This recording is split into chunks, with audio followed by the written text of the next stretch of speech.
Classic waterfall মডেলের সবথেকে বড় ডিসঅ্যাডভান্টেজ কী, যে 60% কাজ এখানে মেনটেন্যান্স পার্টেই হয়।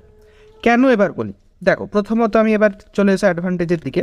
প্রথমত এটা বেস মডেল, সবথেকে ইজিয়েস্ট এবং যে কোনো স্মল প্রজেক্টের ক্ষেত্রে সবথেকে বেস্ট এটা বলতে পারি, তখনকার দিনে বলা হতো, এখন না। সিম্পল অ্যান্ড ইজি মানে যে স্টেপগুলো এখানে আমি লিখেছি, ফিজিবিলিটি স্টাডি, রিকোয়ারমেন্ট অ্যানালাইসিস, এগুলো একটা ছোটোখাটো টিমও কিন্তু কমপ্লিট করতে পারে, এখানে বড় কিছু ব্যাপারটা নেই, ঠিক আছে। তারপর হচ্ছে স্মল প্রজেক্ট, যেটা বললাম স্মল প্রজেক্টের ক্ষেত্রে আমি এটাকে আরাম করে ইউজ করতেই পারি। তো এবার এখানে আমরা চলে আসবো আমাদের কি ডিসঅ্যাডভান্টেজ।